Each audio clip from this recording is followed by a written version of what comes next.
Hello ಗೆಳೆಯರೇ, welcome to S speech in Kannada channel. ಈ ಒಂದು ವಿಡಿಯೋದಲ್ಲಿ ರಾಮನವಮಿ ಬಗ್ಗೆ 5 ಸಾಲುಗಳು ನೋಡ್ತಾಣ. ಈ ಒಂದು 5 ಸಾಲುಗಳು ಪುಟ್ಟ ಮಾಹಿತಿ ಅಂತ ಇಷ್ಟವಾಯ್ತು. ಇಷ್ಟವಾದ್ರೆ ಒಂದು ಲೈಕ್ ಅನೇಕ ವಿಡಿಯೋದಲ್ಲಿ ಪ್ರೋತ್ಸಾಹ ತುಂಬಾ ಸಿಗುತ್ತೆ. ಇನ್ನೊಬ್ರಿಗೂ ಶೇರ್ ಮಾಡಿ, ಇನ್ನೊಬ್ರು ಚಾನಲ್ ಸಾಧ್ಯ ಅಂತ ಅನೇಕ ವಿಡಿಯೋಗಳು ಚಾನಲ್ ಸಬ್ಸ್ಕ್ರೈಬ್ ಆಗಿ.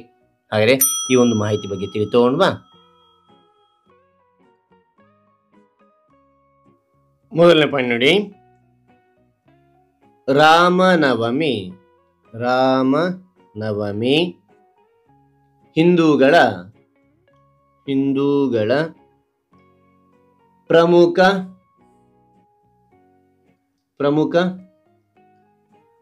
ಹಬ್ಬಗಳಲ್ಲಿ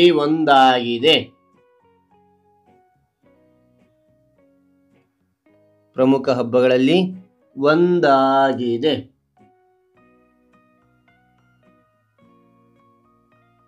ಎರಡನೇ ಪಾಯಿಂಟ್, ಇಂದು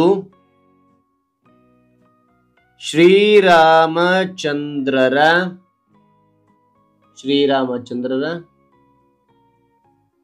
ಜನ್ಮದಿನವನ್ನು ಆಚರಿಸಲಾಗುತ್ತದೆ. ಇಂದು ಶ್ರೀರಾಮಚಂದ್ರರ ಜನ್ಮದಿನವನ್ನು ಆಚರಿಸಲಾಗುತ್ತದೆ. ಓಕೆ. ಮೂರನೇ ಪಾಯಿಂಟ್, ಈ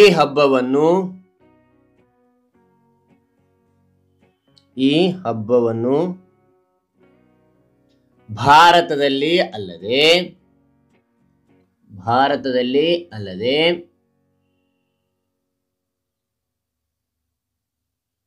ವಿದೇಶದಲ್ಲಿರುವ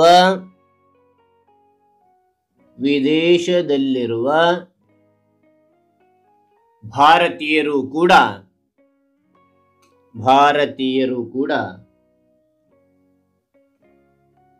ಉತ್ಸಾಹದಿಂದ ಆಚರಿಸುತ್ತಾರೆ.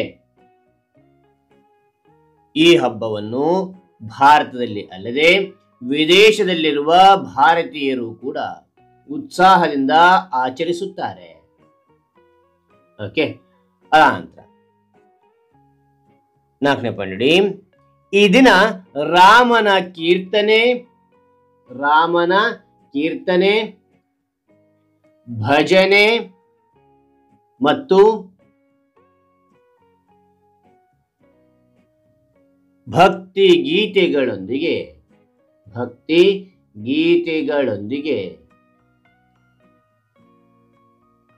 ಭಗವಾನ್ ಶ್ರೀರಾಮರನ್ನು ಸ್ಮರಿಸುತ್ತಾರೆ. ಮತ್ತು ನೋಡಿ, ಈ ದಿನ ರಾಮನ ಕೀರ್ತನೆ, ಭಜನೆ ಮತ್ತು ಭಕ್ತಿ ಗೀತೆಗಳೊಂದಿಗೆ ಭಗವಾನ್ ಶ್ರೀರಾಮರನ್ನು ಸ್ಮರಿಸುತ್ತಾರೆ. ಐದನೇ ಪಾಯಿಂಟ್, ಈ ಹಬ್ಬವು ಸತ್ಪಥ, ಧರ್ಮ ಮತ್ತು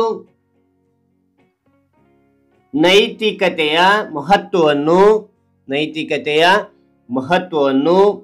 ಸಾರುತ್ತದೆ. ಈ ಹಬ್ಬವು ಸತ್ಪಥ, ಧರ್ಮ ಮತ್ತು ನೈತಿಕತೆಯ ಮಹತ್ವವನ್ನು ಸಾರುತ್ತದೆ. ಓಕೆನಾ? ರೈಟ್. ಹಾಗಾದ್ರೆ ಈ ಮಾಹಿತಿ ಅಂತಕ್ಕಂಥದ್ದು ಇಷ್ಟವಾದ್ರೆ ಒಂದು ಲೈಕ್ ಅನೇಕ ವಿಡಿಯೋಗಳು ಪ್ರೋತ್ಸಾಹ ತುಂಬಾ ಸಿಗುತ್ತೆ. ಇನ್ನೊಬ್ರು ಶೇರ್ ಮಾಡಿ, ನಿಮ್ಗೆ ಸಾಧ್ಯ ಇಂಥ ಅನೇಕ ವಿಡಿಯೋಗಳ ಚಾನಲ್ ಸಬ್ಸ್ಕ್ರೈಬ್ ಆಗಿ. ಯಾವ ರೀತಿಯ ಪ್ರಬಂಧ, ಯಾವ ರೀತಿಯ ಒಂದು ಭಾಷಣ ಬೇಕಂದ್ರೆ ಕಾನ್ಸ್ಟೆಂಟ್ ಕಾಮೆಂಟ್ ಮಾಡಿ. ಆ ರೀತಿಯ ವಿಷಯ ತೆಗೆಲಿಕ್ಕೆ ನಾನು ಪ್ರಯತ್ನ ಪಡ್ತೇನೆ ಅಂತ ಹೇಳ್ತಾ ಮತ್ತೊಂದು ಹೊಸ ವಿಷಯದಿಂದ ಭೇಟಿ ಆಗ್ತೇನೆ. Thank you for watching. Bye.